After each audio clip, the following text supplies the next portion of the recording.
पाकिस्तान में बांग्लादेश की टीम आ रही है माशाल्लाह। पाकिस्तान से सीरीज खेलने के लिए और मोहसिन नकवी साहब गए दुबई में जाकर उन्होंने मुलाकात भी की बांग्लादेश क्रिकेट के सदर से और मामला तय पा गए। उन्होंने कहा कि ठीक है बांग्लादेश की टीम आएगी, 3 T20 मैचेस होंगे और लाहौर में वो तीनों मैचेस होंगे, लेकिन अभी उसके शेड्यूल का ऐलान नहीं किया गया कब होने जा रहा है और कैसे होगा, लेकिन एक बड़ा खुशाइंद है। नहीं बड़ा अच्छा। टीम का नरेंद्र मोदी तो अपना सर दीवार से मार मार के उसने दीवारें गिरा दी होंगी कितनी। और फिर बांग्लादेश का आना, बांग्लादेश कहा है आप, ओहो बुरा लगा। और फिर हमारा पीएसएल भी चल रहा है, अब इंटरेस्टिंग फेज में दाखिल हो गया क्योंकि क्वेटा और इस्लामाबाद का आज मैच है और इनमें से जो जीतेगा वो फाइनल में जाएगा। और आपने पहले कहा था पीएसएल शुरू हुआ था कि इस्लामाबाद आपकी टीम है, कह दिया था आपने, अब नहीं कहा था। मैंने बहुत सारी बातें की, चेंज करती रही हूं मैं साथ चेंज कर रही थी, कभी कराची कभी इस्लामाबाद कभी कोई, मतलब चल रहा था बहुत। अच्छा जी, senior sports journalist Mohammad Awais ने हमें ज्वाइन किया है। अवैस कैसे हैं आप? ठीक ठाक हैं? आज तो बड़ा इंपॉर्टेंट मैच होने जा रहा है। पहले हम पीएसएल की बात कर लें, क्वेटा और इस्लामाबाद का, जो जीता फाइनल में पहुंचेगा, किस टीम के चांसेस हैं?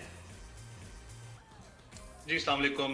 एक तो जैसे आप क्योंकि दोनों इंट्रो में डिस्कस भी कर रहे थे तो शायद इंडिया को मुंह की दिखानी पड़ी क्योंकि यही वो स्टेडियम था पिंडी का जहां से आगाज भी पाकिस्तान सुपर लीग का वापस हुआ, जिन्होंने कहा कि तबाह हो चुका है ये मामला, और अल्लाह का शुक्र है वहां पर बड़ा जबरदस्त एक अपना परफॉर्मेंसेस आपको नजर आई।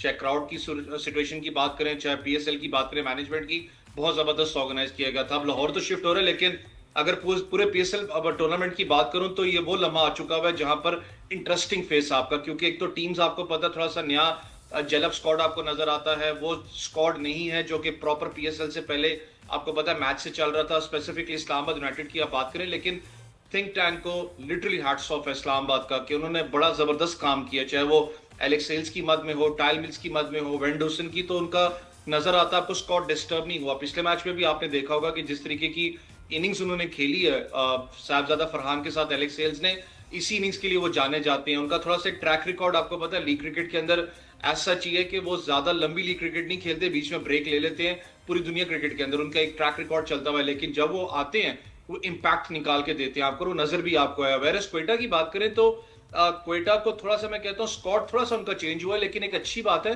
कि आपका लोकल टैलेंट परफॉर्म कर रहा है। आपने उस दिन नाफे को भी देखा परफॉर्म करते हुए।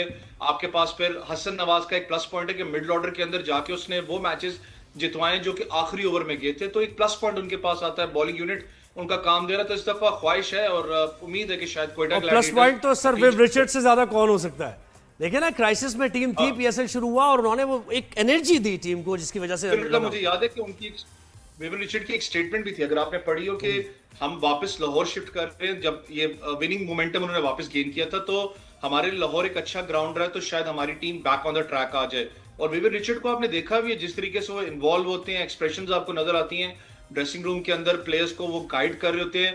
क्वेटा डगआउट के अंदर कुछ टाइम मैंने गुजारा है, मुझे याद है कि हर जो एक यंगस्टर होता है, खास करके चाहे वो बैटिंग के शोबे से ना भी ताल्लुक रखता हो, लेकिन वो स्टिल कोशिश करता है कि विविन के साथ जितना टाइम हो सके वो गुजारे, क्योंकि ऑब्वियसली एक बहुत बड़ा एक माइंडसेट है और वो इम्पैक्ट निकालते भी हैं जिस तरीके का डगआउट के अंदर है। लेकिन फिर मैं कह रहा हूँ कि कांटेदार मुकाबला आज आसान होने वाला नहीं। अगर आप चाहते हो कि आप मैच के अंदर हावी रहो तो आपको इस्लामाबाद यूनाइटेड की जो बैटिंग लाइनअप है ओपनर्स, उनको तोड़ना पड़ेगा जल्दी।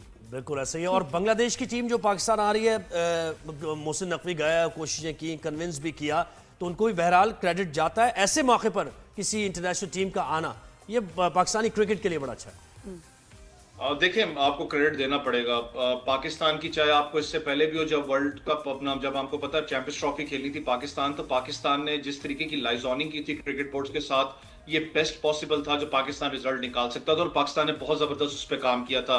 सेम इट इज विद, आपको पता है पाकिस्तान वुमेन्स टीम ने भी वहां पर वर्ल्ड कप खेलने जाना, उसका भी रिजल्ट बड़ा पॉजिटिव था कि आपने न्यूट्रल वेन्यू पे खेलना है। बांग्लादेश जो सूरत हाल बनी थी, बांग्लादेश का आपको पता है पाकिस्तान बड़ा एक सपोर्टिव पार्टनर है और अच्छा गेस्चर उनकी तरफ से। थोड़ा सा लोगों को ये भी समझना पड़ेगा, लोग कह रहे थे पहले 5 T20 की सीरीज थी, अब 3 T20 है। 3 T20 इसलिए क्योंकि अब जो ह्यूमिड कंडीशंस है पाकिस्तान में, फैसलाबाद से इसलिए उसको शिफ्ट किया गया लाहौर के अंदर। अभी स्केड्यूल आना है लेकिन फैसलाबाद से इसलिए शिफ्ट किया गया था खाली ह्यूमिड कंडीशंस की वजह से, क्योंकि काफी गर्मी उन एरियाज के अंदर पड़ रही है।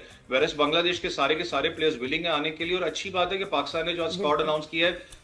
हमारा कुछ अनफॉर्चुनेट सिनेरियो, आप मानेंगे इस चीज को, होता है कि हम लोग साल पहले 8-9 महीने पहले तैयारी नहीं करते कि यार हमारी ये टीम होगी जो वर्ल्ड कप या एशिया कप खेलने जाएगी। हम लोग बहुत क्लोज जाके आपको पता तैयारी करते हैं, तो ये बेस्ट पॉसिबल चीज है कि आपके पास बांग्लादेश सीरीज, आप अपना होम कंडीशंस के अंदर नए फेसेस को ट्राई करें, 3 मैचेस उनको मिलेंगे, अल्लाह करे कि मैं कह रहा हूँ कि नहीं, रिप्लेसमेंट और वाला ये कि मामला जो आपके लोग पास जो अच्छा लोग रहेगा। देखने आएंगे उनके लिए भी इंतजामात होने चाहिए अच्छे, कि आके वो इतनी देर उन्होंने मैच जो उन्होंने खेलना है उनके लिए आसानी हो। अच्छा, एक बात मैं करूंगी वैसे, एक थोड़ा हट के, लेकिन इट्स इम्पॉर्टेंट, हम उसकी कोई बात नहीं करता।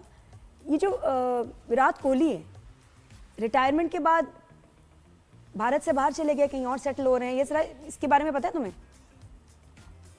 देखिए विराट कोहली ऑब्वियसली आपको पता है one of the great players. जी, मुझे जी, याद है जब बिल्कुल। बैट पैच उसके ऊपर आया था तो बहुत से लोगों ने बात की कि विराट कोहली वापस नहीं उस लाइनअप पे आपको नजर आएगा। किसी ने कहा बॉटम हैंड प्लेयर है, किसी ने कहा वो साइकोलॉजिकली सारा इफेक्ट है। वही सेम सिचुएशन बाबर पे भी आपको कहीं ना कहीं नजर आती है। जब एक बड़ा प्लेयर हो तो उस पर इम्पैक्ट जरूर आता है। नहीं, लेकिन लेकिन ये उनका मूव कर आपने जो जाना बात की इंडिया है, छोड़ के, वो अब कहीं और मूव कर गए हैं विद फैमिली। ये वाली बात आपकी है क्योंकि ये मैंने भी सुना था कि वो जी। इंग्लैंड सारा का सारा अपना शिफ्ट हो रहे हैं। क्योंकि अगर आप क्रिकेट की बात करें तो जितना वो डोमिनेट कर सकते थे उन्होंने डोमिनेट किया है। टेस्ट क्रिकेट के अंदर तो रिटायरमेंट ले चुके हैं, लेकिन अगर मैं क्रिकेट की बात करूं तो ओडीआई क्रिकेट के अंदर भी मुझे लगता है जी, सच और कुछ ज्यादा उसमें लंबा ये पता है मैंने नहीं, जिक्र उसका क्यों किया? परेशानी ये है ना नादिया, मैं उसमें बता नहीं, मैं रहा आपको जिक्र बताऊं, जिक्र ये क्योंकि जब हम भारत का कनेक्ट कर रहे हैं हर चीज से, कि अपने लोगों के खिलाफ ये काम कर रहे हैं, इसकी फैमिली को बड़ा हरास किया है, अब्यूज किया है, और ये अपने सेफ्टी कंसर्न्स की वजह से भी बाहर गए हैं। वैसे ही मैं एक जनरल एक बात बता रही हूँ, इस पे भी कभी इस पे डिटेल आपको रिपोर्ट बताएंगे, बट ऐसा भी है। नहीं, वो आप सही कह रही है। मैं आपको सेकंड इस तरह करूंगा कि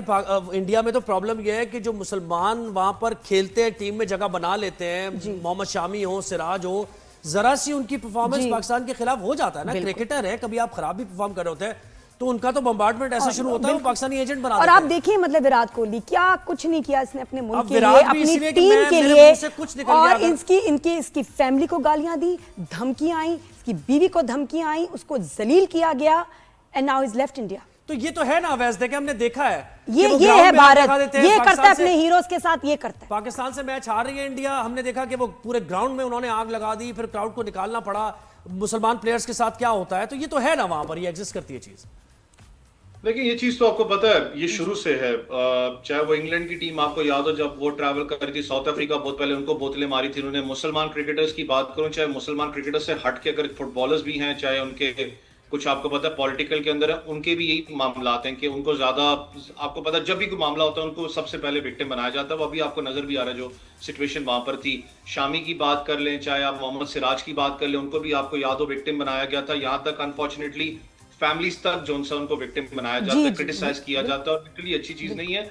क्रिकेट बोर्ड्स हैं, बेशक आपके हीरोज हैं, आपके ऑब्वियसली बहुत से लोग उनको फॉलो करते हैं, तो कहीं ना कहीं मैं कहता हूं कि ये चीजें भारत के अंदर स्पेसिफिकली ज्यादा आपको नजर आती हैं as compared to different countries के अंदर, कि बहुत ज्यादा बायसनेस वहां पर आपको नजर आती है। तो क्रिकेट बोर्ड को कहीं ना कहीं स्टेप इन करना पड़ता है, लेकिन अनफॉर्चुनेट है जिनके हाथ में क्रिकेट बोर्ड आपको पता है इंडिया का बीसीसीआई है, वो भी कठपुतली है। उन्होंने जो ऊपर से उनकी सरकार कहती है उन्होंने वही करना होता है, सच तो कोई पॉजिटिविटी वहां नजर नहीं और आती। उनकी स्टेट को टेररिस्ट स्टेट कहना चाहिए, क्योंकि ये तो इसको ये क्या, ये भी टेररिस्ट अटैक्स हैं, टेरराइज करना अपने लोगों को, Harass करना अपने लोगों को इतना तंग कर देना, इतना डराना कि जो जिसकी हिम्मत हो तो वो तो भाग जाए भाई। और भारत से लोग भाग रहे हैं। आप हमें कह रहे थे, ये देखें आप बहुत कि आपका शुक्रिया। जो इतना बड़ा हीरो है वही मेरे- भाग गया अपनी फैमिली के साथ, ये बड़ी शर्म की बात है भारत के लिए। अब ऐसे बहुत शुक्रिया। सिनेरियो ये कहीं ना कहीं क्रिकेट बोर्ड को करना पड़ेगा। बिल्कुल करना पड़ेगा, इस क्रिकेट को अलग करना पड़ेगा, खेल को अलग करना पड़ेगा सियासत से और ये एक्सट्रीमिज्म से। Very बहुत शुक्रिया आपने हमें वक्त दिया।